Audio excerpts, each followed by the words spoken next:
They don't tell you what it really feels like the first time you unlock your own front door and step into a silence that answers to no one but you. Before we dive into 8 habits that make a woman who lives alone dangerous, make sure to subscribe for more videos like this. They romanticize it in movies or turn it into a punchline at family gatherings. She's all alone over there, as if solitude is some half-life, some shadow version of being whole. But the woman who lives alone is not broken, not waiting, not lonely in the way they assume. She is listening, and that alone is enough to make her dangerous. Because the world has trained women to be heard only in the context of others, as wives, as mothers, as assistants, as side characters in someone else's plot. But when she opens that door, when she pours her coffee without speaking, when she moves through her day without explanation, she becomes the main character in a story no one else gets to narrate. The woman who lives alone builds her own rhythm, day by day. She learns what she actually likes, not what she's supposed to like, not what pleases a partner or looks good on a profile. She learns how she rests, how she thinks, how she breaks, how she heals. And the longer she's left alone to witness herself, the more fluently she speaks the language of her own soul. Jung once said that solitude is not the absence of love, but its purification.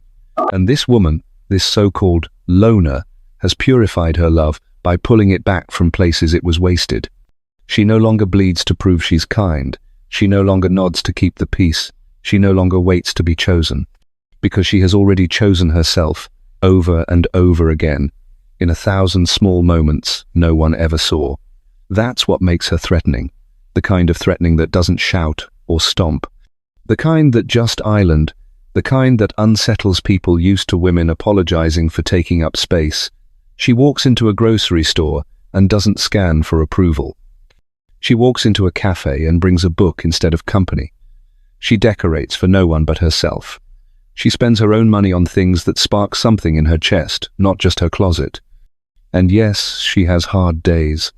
Days where the silence aches and the mailbox is empty and the world seems too coupled up to care.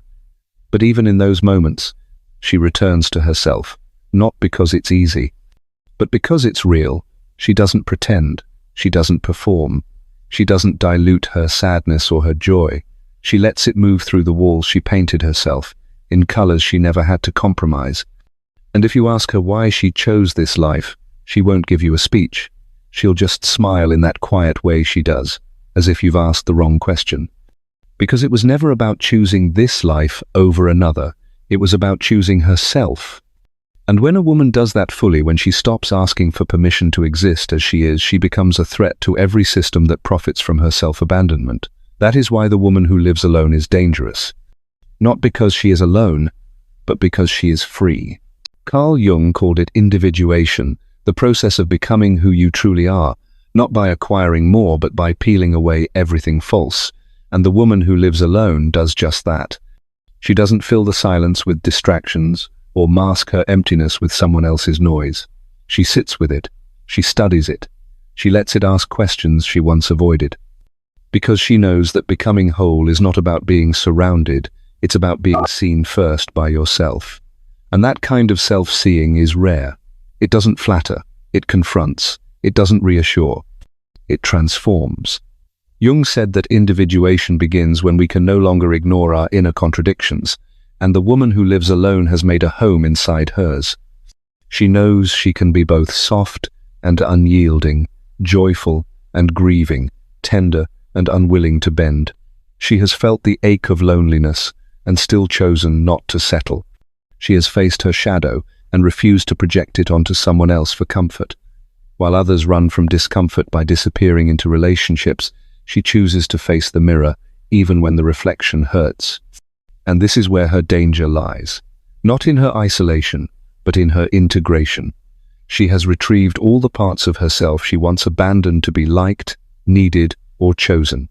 She has picked up her younger self from the floor of past rejections and said, "You're coming with me." And now, she no longer splits herself in two for anyone. She no longer performs femininity in a way that makes her digestible. She no longer apologizes for her silence, her standards, or her solitude. She has nothing to prove. That alone is disarming. Because the world is built on women seeking validation, chasing roles, labels, rings, and applause. But she chases nothing. She rests, she walks, she watches. And in that stillness, she becomes dangerous. Not because she wishes harm, but because she cannot be controlled. You cannot manipulate someone who knows her own worth. You cannot guilt someone who has confronted her own darkness. You cannot bribe someone who has found peace in being alone. The individuated woman is immune to performance-based affection. She will not stay in a room that requires her to shrink. She will not beg to be understood by those committed to misunderstanding her. She will not trade her wholeness for belonging. Jung believed that the most terrifying thing was to accept oneself completely, and she has done that. She has wept over it, raged over it, healed through it. And now, she stands sometimes quietly, sometimes defiantly, but always whole. She no longer asks, "What do they think of me?" but rather, "What do I know of me?" And that shift, subtle yet seismic, changes everything, because she becomes ungovernable in the most sacred way. You cannot build a cage around someone who has already set herself free. She will outgrow your expectations like old skin. She will dismantle your projections with a glance. She will walk away without burning a bridge, because she built a road that only she can travel. That's what makes her powerful. That's what makes her untouchable. Not her silence, but the selfhood behind it. Not her solitude, but the soul work it represents. The individuated woman is not half of anything. She is whole. And once you've tasted wholeness, nothing less will ever feel like love again. There is a quiet kind of rebellion in a woman who no longer performs for approval. It doesn't look loud. It doesn't look angry. It looks like stillness. It looks like silence in the space where she used to over-explain, over-smile, over-give. Jung taught us that the persona, the mask we wear for the world, is a necessary adaptation, but one that becomes dangerous when we forget it's a mask. A woman who lives alone has had the time and solitude to peel back that mask, to ask herself what parts of her are truly hers and what parts were just performances passed down from women who survived by being pleasing.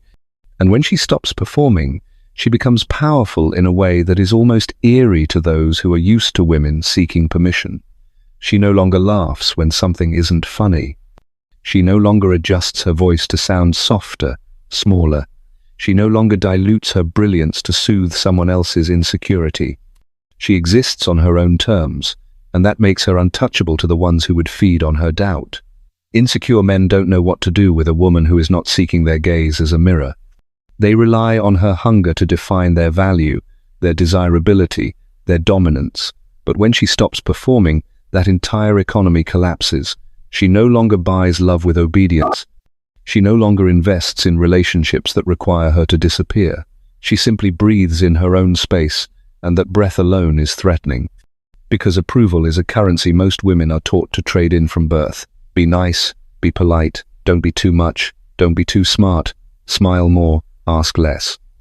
And eventually, you become a hollow version of yourself, someone whose power lies only in her ability to be chosen. But the woman who has lived alone, healed alone, wept alone, rebuilt alone, she no longer wants to be chosen by people who need her to vanish in order to love her. She would rather be alone in her truth than partnered in her erasure. This is not bitterness. This is clarity. This is individuation. Jung would say she has returned from the collective dream and re-entered the world as herself. She is no longer molding herself to fit someone else's fantasy. She is the author now. She is the sculptor. And her life is no longer a stage for other people's comfort. She has made peace with being misunderstood. She has let go of the compulsion to be liked. And in doing so, she has become the most magnetic thing of all, a woman who is enough for herself. When she walks into a room, she does not seek approval. She observes. She listens. She decides what energy deserves her presence, and in that decision alone, she reclaims every piece of herself that was ever handed away for applause. This habit of not performing is not arrogance. It is the deepest form of self-respect. She is not playing a part. She is living her truth. And that truth, steady and unwavering, is more powerful than any performance ever could be. There is something profoundly dangerous about a woman who has made peace with loneliness and lived to tell about it. Not just survived it, but transformed through it. While many chase noise to avoid themselves, she has sat in the quiet and faced every echo, every ache, every memory that once threatened to undo her. She no longer sees loneliness as failure. She sees it as passage. Jung would say she has confronted the shadow, the part of the psyche where we store all that we cannot face in the daylight of performance and people-pleasing. In solitude, she did not break. She met herself. She did not numb the ache with distractions or beg for company to validate her worth. She stayed. She waited. She watched the pain rise and fall like a tide, learning that what she once called emptiness was actually the beginning of real presence. And from that silence, she built an inner home, a place no one can take from her. Insecure people fear that kind of woman because they cannot manipulate her with absence. She will not chase what walks away. She will not unravel if you ghost her. Her heart is not a door you can slam to get her attention. She no longer associates love with pain or proximity with safety. She has learned the difference between being alone and being abandoned. One is peace. The other is a pattern she no longer entertains. When she enters a room, she is not scanning for connection to feel whole. She is whole already. That changes the entire dynamic. It is unnerving to those who are used to being needed in order to feel powerful, because she may want you, but she does not need you. And wanting without needing is the deepest freedom. It means she can walk away when the energy turns. It means she does not perform loyalty for scraps. She chooses from fullness, not from fear. She has sat across from her own shadow, named it, held it, and refused to make it someone else's responsibility. And because of that, she doesn't collapse into love. She stands in it. She brings her own chair to the table. This habit of moving through loneliness without losing herself is a quiet superpower. It's what gives her the ability to pause when others panic, to retreat when others cling, to discern when others chase. And that discernment is threatening to those who confuse availability with weakness. She is not emotionally starving, she is emotionally sovereign. And sovereignty is what makes her unforgettable. She does not demand constant reassurance. She does not spiral when things feel uncertain. She does not lose herself in longing. She knows how to come home to herself. That kind of woman cannot be guilted, cannot be baited, cannot be coerced into accepting less than truth, because she has already survived the silence. And in that survival, she found something more powerful than companionship. She found clarity. And clarity is what makes her dangerous, because she does not confuse attention for love, nor loneliness for lack. She holds space for herself, and in that space, she becomes the storm and the shelter, the ache and the anchor, the question and the answer. She does not fear being alone. She fears betraying herself again, and she won't. A woman who speaks with intent rather than performance carries a power that cannot be measured in volume or applause. She does not speak to please, to pacify, or to be palatable. She speaks to connect, to clarify, to embody truth in its cleanest form. Her words are not curated for validation. They are rooted in alignment. Jung believed that when the unconscious becomes conscious, it ceases to control us. This woman has made her unconscious conscious, and so her speech is no longer a reaction, but a revelation. She knows that language shapes reality, that words can either mask or reveal. She has chosen revelation. Not in the form of overexposure, not in the currency of confessions meant to win sympathy, but in the steady rhythm of self-awareness. When she speaks, she is not trying to be liked. She is not trying to shrink herself into something more manageable. She is not translating her truth into a dialect others can digest. She is fluent in honesty, and that honesty is what makes her dangerous. Because insecure people don't know how to respond to someone who doesn't flinch in the face of silence, someone who doesn't need to be louder, flashier, or more agreeable to be heard. She does not barter her voice for belonging. She has found belonging within, and so she speaks without trembling, without theatrics, without apology. Her communication is not performance. It is presence. And presence, when embodied fully, makes people feel exposed, because she is not just saying words, she is holding a mirror. She reflects what is misaligned. She calls out what is masked, not cruelly, not aggressively, but with the calm certainty of someone who has nothing to prove. She doesn't argue to win. She doesn't raise her voice to dominate. She names what is real, and then lets the silence do the rest. That kind of clarity is disruptive, because it strips away the illusion. it reveals the posturing, it dissolves the need for power plays, and it terrifies those who rely on confusion to stay in control. When she speaks, it is not to rescue the room from discomfort, it is to honor the truth rising in her throat. She has learned that not every silence is sacred. Some silences are survival mechanisms, and she no longer participates in her own silencing. She knows the difference between being kind and being complicit, between being polite and being present. And so she does not perform, not her empathy, not her interest, not her love. She does not use her voice as a currency, she uses it as a compass, a guide that points her toward herself again and again. Insecure men, in particular, often mistake her calm for coldness, her clarity for cruelty, her silence for distance, but they are wrong. She is simply not performing connection anymore. She is not placating fear or pretending to be small. She is speaking from her center, and that center is grounded in something deeper than approval. It is grounded in self-trust, and that trust is what makes her untouchable, because a woman who knows how to speak without performing will never again beg to be understood. She will simply understand herself so thoroughly that misunderstanding becomes irrelevant. Her words are not a plea, they are a declaration, and declarations do not wait for permission, they echo. A woman who honors her energy like currency understands that not everything and everyone deserves access to her spirit. She is no longer available for the constant leaking of her life force through guilt, obligation, or overextension. Jung spoke often of individuation, the process of becoming whole, and for a woman to become whole, she must stop trading her essence for crumbs of approval. This woman has done that. She has learned that energy is not infinite, that vitality must be preserved, and that depletion is not a badge of honor. She has stopped apologizing for being selective with her time. She has stopped explaining why she needs rest. She no longer burns herself down just to keep others warm. Instead, she guards her energy with reverence, like something sacred. And it is sacred. Because a woman who protects her energy protects her power.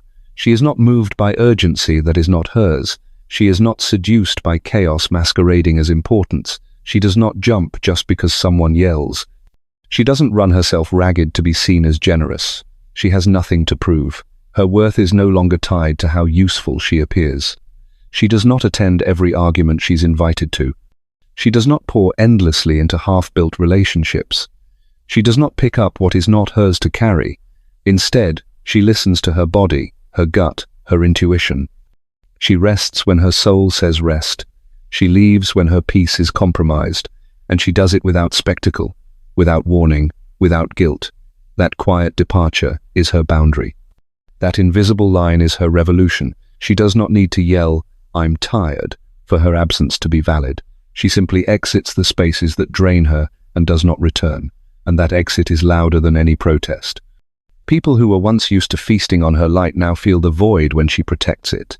They may call her selfish. They may call her cold. But the truth is, she has simply stopped being a well for those who only visit when they're thirsty. She has stopped being the emergency contact for people who wouldn't even answer her call. And that shift terrifies those who are fed by her depletion, because now they have to face their own hunger. She no longer mistakes access for intimacy, no longer equates proximity with purpose. She knows her power is in her discernment, in how she chooses to spend the currency of her spirit. And she spends it wisely. She spends it intentionally. She pours into what pours back. She invests in peace, not performance. In truth, not theatrics. In healing, not havoc. And that makes her powerful beyond measure. Because a woman who honors her energy cannot be manipulated by neediness. She cannot be drained by guilt. She cannot be baited by chaos. Her yes means something. Her no is immovable. And in a world that profits off women who are exhausted and unsure, her clarity is dangerous. Her preservation is rebellion. She is not rude. She is rooted. She is not difficult. She is discerning. And that discernment is what makes her unforgettable, because she knows her power doesn't come from how much she gives, it comes from what she refuses to give away. Her energy is her empire, and she guards it accordingly. A woman who chooses solitude over shallow company has crossed a threshold that many fear but few return from. She is no longer afraid of her own presence. She does not seek out noise to avoid the quiet within. She does not tolerate lukewarm conversations or lopsided relationships just to keep herself distracted. Jung taught that wholeness requires integration, and integration demands silence, solitude, reflection. This woman has sat with her shadows and learned their names. She has dined with her doubts and walked through the fire of her own loneliness, not to escape it but to understand it. In doing so, she has alchemized the kind of self-trust that cannot be given, only earned. She does not fear the empty room because she knows she is not empty in it. She fills the space with her presence, with her knowing, with her own heartbeat as company. And because she has learned to cherish her own soul, she is no longer impressed by the superficial. She is not intrigued by half-hearted affection. She is not swayed by attention that comes without intention. She sees through performance with the eyes of someone who has witnessed her own truth too clearly to be fooled by counterfeit connection. She doesn't need someone to complete her. She isn't waiting to be chosen. She has already chosen herself, and that choice has become her sanctuary. Insecure people will call her cold. Shallow admirers will accuse her of being too picky, too distant, too hard to reach.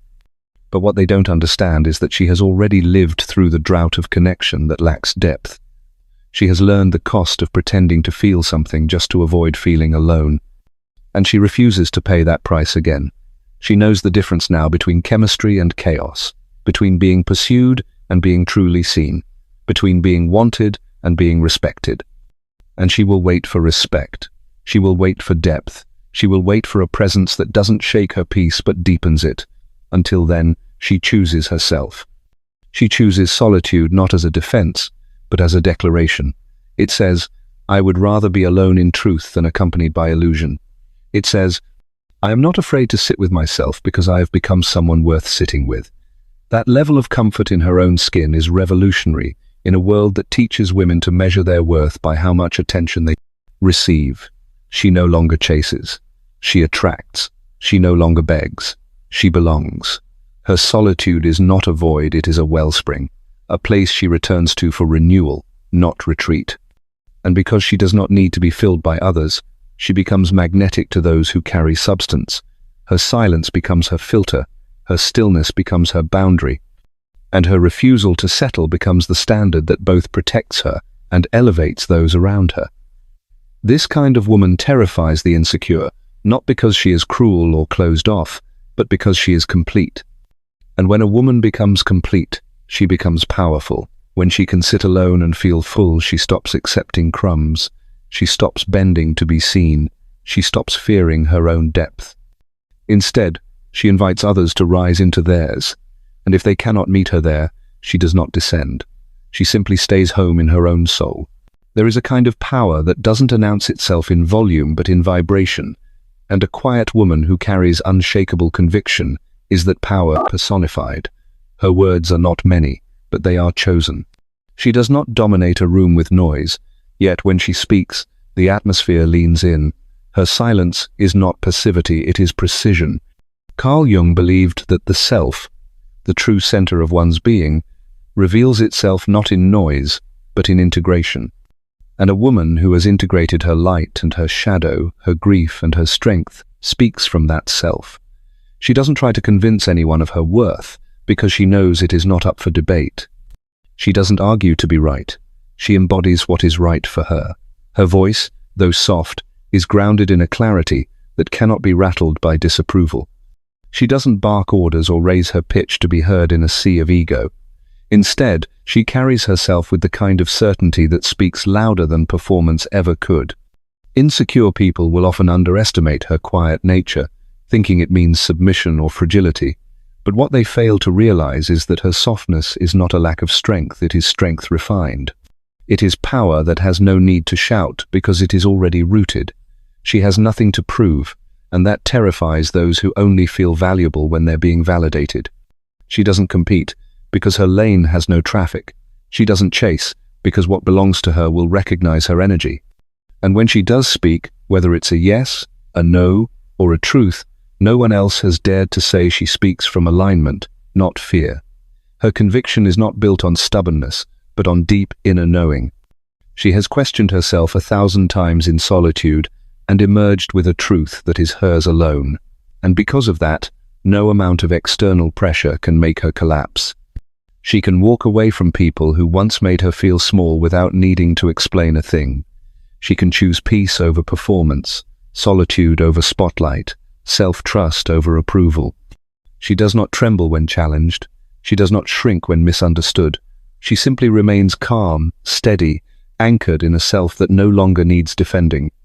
The people around her may not always agree with her, but they respect her, because deep down, even the insecure recognize the rare stability of someone who knows who they are.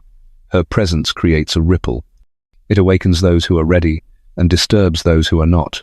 Her calm disrupts chaos. Her poise exposes panic, and her refusal to abandon herself becomes the very thing that shifts the room. She has become a mirror not because she tries to reflect others, but because her clarity shows others their own distortions, and many cannot look. But that's not her concern. She doesn't speak to be palatable. She speaks to be honest, and her honesty is laced with softness that refuses to bend into performance. She is the quiet storm, the still flame, the low tide that moves mountains. And because she does not seek control, she embodies it. Because she no longer reacts to every ripple, she becomes the ocean. Her voice may not boom, but it builds worlds. Her words may be few, but they carry centuries of ancestral truth, self-study, and sacred conviction.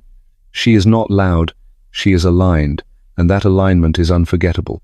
There is something profoundly dangerous about a woman who no longer daydreams about running away. A woman who has built a life so nourishing, so aligned, so rooted in her own values, that escape is no longer the fantasy, it is the past. This is the seventh habit of a woman who lives alone and is feared not because she is violent, but because she is free. A woman who lives on her own terms is not waiting for the weekend to feel alive, not craving a vacation to breathe, not burying her truth just to keep up appearances. Instead, she has made her ordinary days sacred. Her mornings have meaning, her evenings have ritual, and everything in between is stitched with intention. She waters her plants like she waters her spirit with care.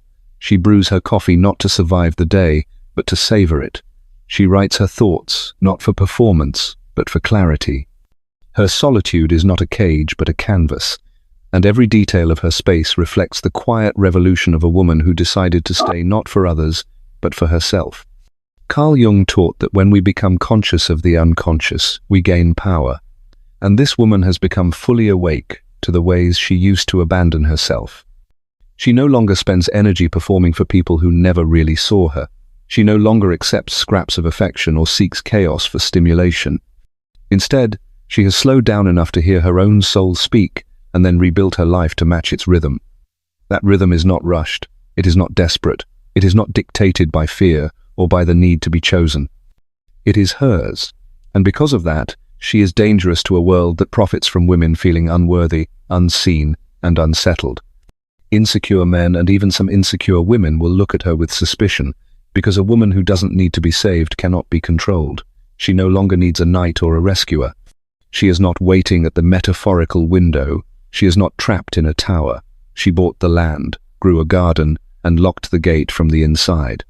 She lives in a home that feels like peace, because she stopped letting chaos rent space in her mind. She is not lonely, she is full. Her friendships are fewer, but deeper. Her choices are slower, but wiser. And her joy, it's not loud, but it's unshakable. She doesn't need a partner to feel whole, though she's open to one who enhances rather than diminishes. But she will never again compromise her self-worth for the illusion of love. She'd rather eat dinner alone than swallow her voice for company. She'd rather spend a Sunday with a book than in rooms where her silence is mistaken for weakness. And in doing so, she becomes untouchable, not because she's armored, but because she's aligned. Her life is not perfect, but it is hers. She no longer runs from herself, and so there is nothing left to chase. She no longer fears solitude, and so no one can use it to scare her. She has made peace her home. And in a world that tries to sell women everything but that, she becomes powerful in the quietest, most unstoppable way. There is a final kind of power a woman earns when she has outgrown the need to announce it, explain it, or defend it. It is not loud, it is not performative, it does not rely on a stage or applause. It is the kind of power that lives in the pauses, in the stillness between her words, in the way she walks away without slamming the door. Carl Jung wrote that the privilege of a lifetime is to become who you truly are, and this woman has paid that price in full.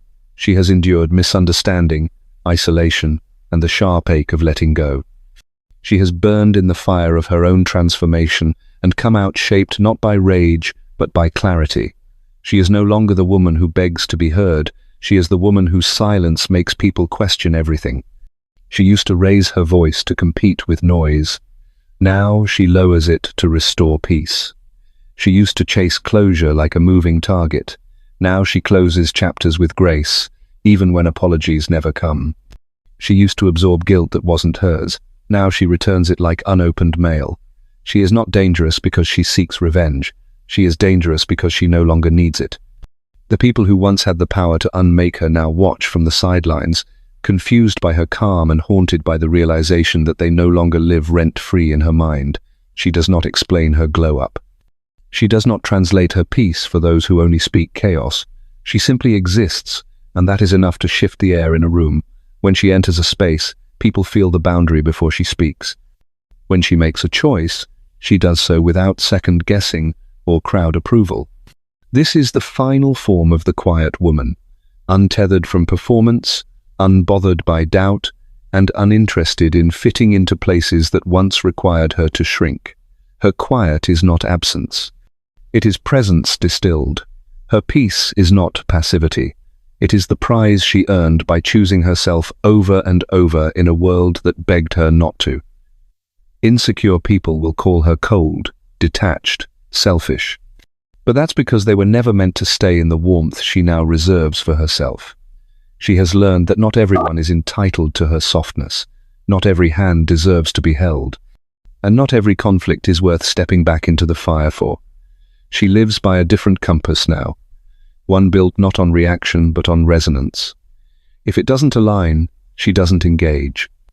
If it costs her peace, she doesn't pay. She has become the storm and the shelter, the question and the answer, the warning and the way. And the most remarkable part? She doesn't need anyone to understand. She no longer performs her power for consumption, she simply lives it. And those who cannot rise to meet her, who once mistook her quiet for weakness, who tried to tame her independence or soften her boundaries, now face the truth. She cannot be owned, only respected.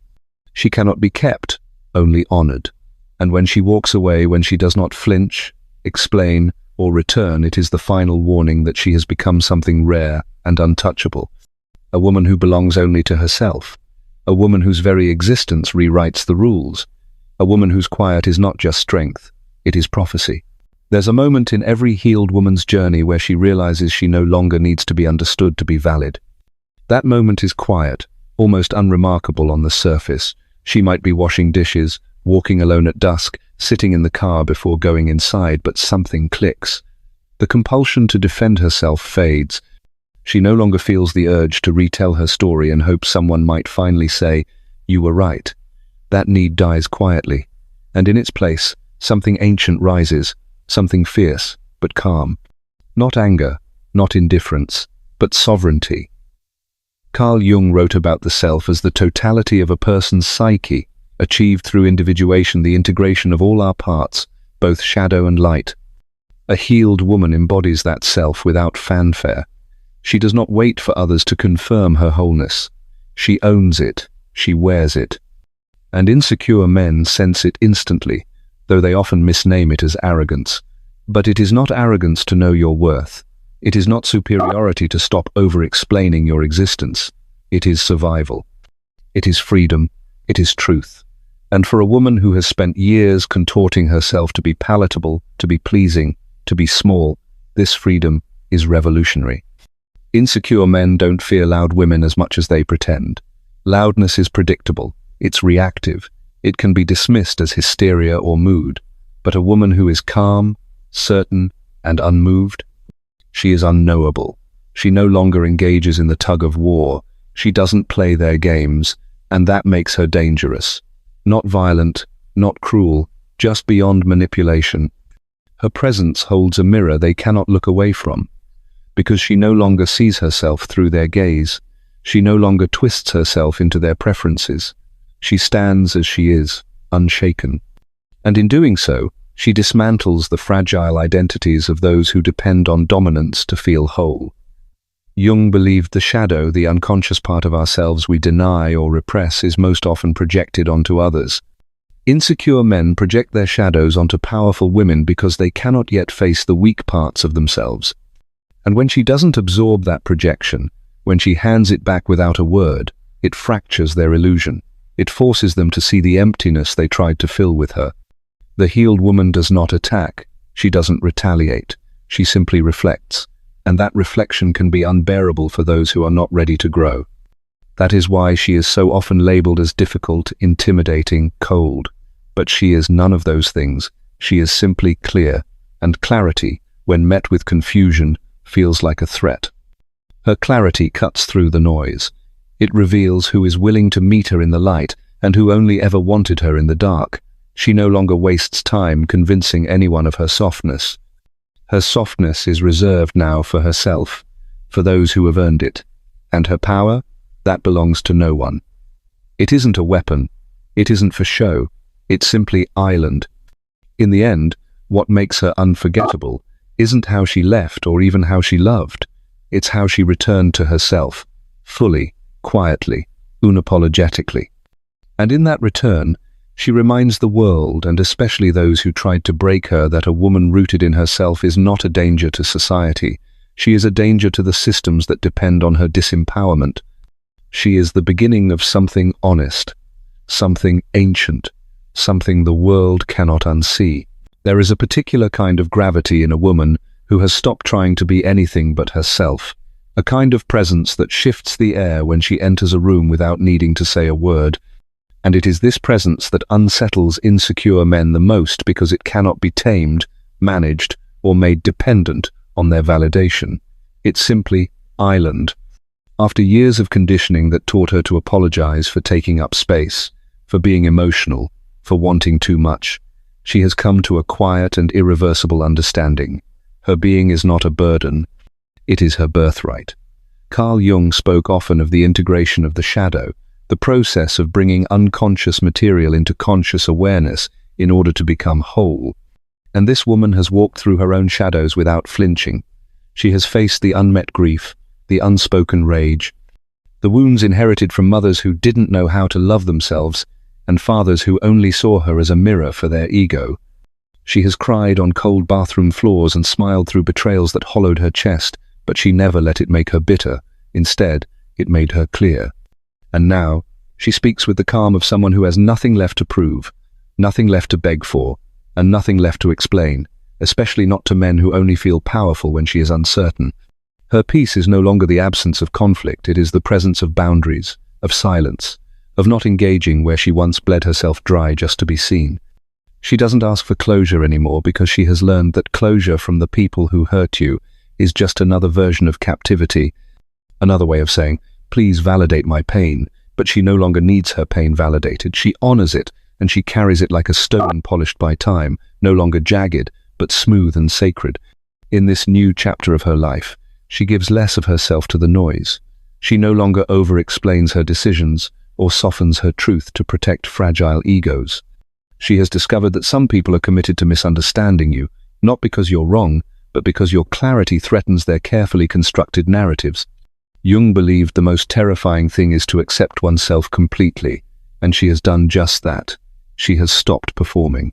She no longer chases love, applause, or safety in places that require her to shrink.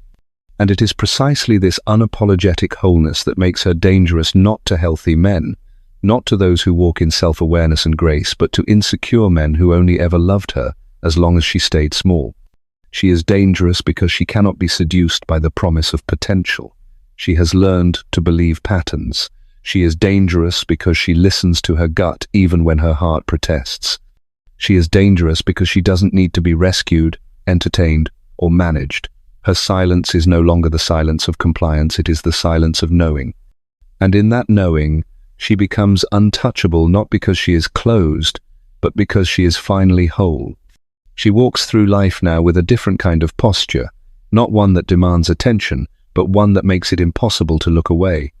And those who once mistook her kindness for weakness are now left haunted by the realization that the woman they thought they broke never shattered. She simply outgrew the cage they mistook for love. There is something haunting about the woman who learned how to stand in rooms she once begged to be let into. Only now she's no longer knocking, no longer hoping to be chosen, because she has become the one who chooses. And that shift terrifies insecure men who were never taught to love a woman they couldn't control. She has become fluent in absence, the kind that doesn't announce itself with slamming doors or angry text messages, but with silence so precise it feels like a mirror, reflecting everything he tried to ignore about himself. Jung wrote that we meet ourselves time and again in 1,000 disguises on the path of life, and she has met every version of herself, the naive girl who mistook chaos for passion, the loyal one who stayed too long, the forgiving one who kept rewriting the same ending, and she has held each one without shame. That's why when she finally leaves, she doesn't just walk away from him, she walks toward herself, toward the version of her that no longer clings to fantasy, or the belief that she has to fix someone to be worthy of staying. Her love has evolved into discernment. Where she once poured herself into the cracks of others, now she saves that warmth for people who don't ask her to prove her softness by enduring cruelty. And it is that evolution that makes her unforgettable. Not because she's bitter or hardened, but because she's finally rooted. Insecure men find this unbearable because they do not know how to penetrate a woman who has become whole. She doesn't need saving, and that threatens the savior complex. She doesn't need permission, and that threatens the illusion of dominance. She doesn't seek validation, and that leaves them with nothing to manipulate.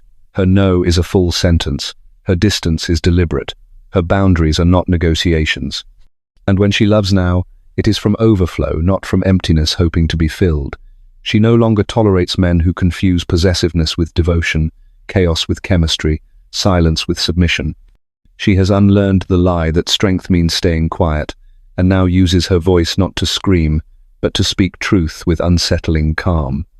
Jung believed that what you resist persists, and when insecure men resist accountability, they meet her again and again in different bodies, different names, but the same lesson, until they learn. Because women like her do not disappear, they echo. She is the moment he realizes he lost something real. She is the one who doesn't come back when he finally decides to become the man she needed all along. And that realization will follow him not as punishment but as truth, because she doesn't operate from revenge but from rebirth. Her absence isn't empty, it's filled with every version of her that used to beg to be loved. And now, she gives that love to herself, daily, without apology. There is nothing more dangerous to an insecure man than a woman who no longer fears being alone, who no longer bends at the sound of his guilt, who no longer performs for a connection that never saw her clearly. She is not trying to be the exception. She is not trying to be chosen. She is simply living in a way that makes her peace non-negotiable. And for the first time, she isn't worried about being remembered, because she knows she will be. What they don't tell you is that when a woman becomes unforgettable, it's not because of how she pleases, submits, or conforms, it's because of how she transforms.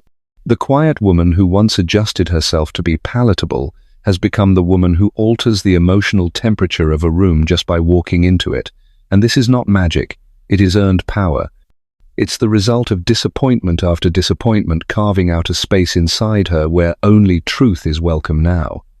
And in that truth, she becomes radiant. She becomes still. She becomes so grounded in herself that even love must knock before entering. Jung wrote that the privilege of a lifetime is to become who you truly are, and she has claimed that privilege. Not through ease, but through fire. Every time she was silenced, she remembered the pitch of her own voice. Every time she was abandoned, she wrapped her own arms around the ache. Every betrayal that threatened to break her only sharpened her clarity. She has learned to spot manipulation in charm, to hear apology in avoidance, to recognize attention is not affection. And that kind of discernment makes her dangerous. Because she no longer needs to argue about her worth, her life is the proof. She has made peace with being misunderstood by people committed to false narratives. She doesn't chase clarity from those who thrive in confusion. She doesn't beg for reassurance from people who are terrified of being truly seen. And so, when an insecure man meets her, he He doesn't meet a woman hoping to be chosen, he meets a woman who has already chosen herself. He meets someone who won't collapse under the weight of his projections, someone who doesn't see his withholding as mystery or his emotional absence as stoicism. She knows the difference now. She doesn't fall for potential because she has met enough of it to know that it rarely becomes reality when left in the hands of those too afraid to do the work. She used to fill the silence with stories, reasons, second chances. Now she fills it with presence. Her world is quiet, and that quietness is not a void, it's protection. It is the space she created so she could hear her own thoughts again, the space where her intuition lives, where her soul is loud enough to guide her. And that silence is what insecure men cannot endure. Because they live in performance, in noise, in illusion. They don't know how to sit in front of someone who sees them, not for who they pretend to be, but for who they are. And when she looks at them with eyes that no longer seek to be chosen, but simply to witness, it unravels them, not because she is cruel, but because she is clear. Her clarity is the thing they feared most. It means she will not be swayed by desperation disguised as romance. It means she will not mistake intensity for intimacy. It means she will not return to the places she had to heal from. She no longer explains, entertains, or engages where she is not honored. And that makes her not just unforgettable but unmovable. She is the woman who reminds others of what they lost, not because she left in anger, but because she left in peace.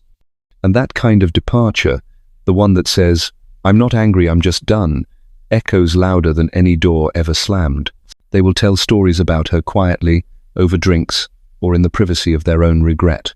They won't always say her name, but she'll be there in the way they pause before saying, "She was different," in the way they still scroll back to old messages, wondering how someone so calm left such a disruption in their lives. What made her unforgettable wasn't just her beauty or brilliance. Though she carried both like breath, it was the way she walked away with her dignity fully intact, as if she had never needed them to complete her, only to meet her. And that difference is where the ache begins. Jung said that the most terrifying thing is to accept oneself completely. She did that. She did the work most run from. She faced the mirror without flinching, grieved her illusions, held the girl she used to be with tenderness, and became a woman who no longer danced for approval. And when you meet a woman like that, a woman who has made peace with her solitude, who no longer bargains with her worth, who doesn't perform femininity as a survival tactic, you do not forget her. You try to replace her, you try to dismiss her, but you can't erase the way she made you feel, because she didn't offer chaos, she offered clarity. She didn't beg to be seen, she saw you before you could hide. She didn't compete with other women, she honored them. Her presence was not loud, but it was commanding, the kind of quiet that exposes the noise in others. And when she finally withdrew, when she no longer answered the half-hearted texts or tolerated the breadcrumb attention, it wasn't an act of cruelty, it was an act of self-devotion. And that's what burns. Not the absence, but what her absence reveals. That they never really had her, they had access. Access to someone who was still figuring out where her lines were, someone who hadn't yet realized that being needed is not the same as being cherished. But now she knows.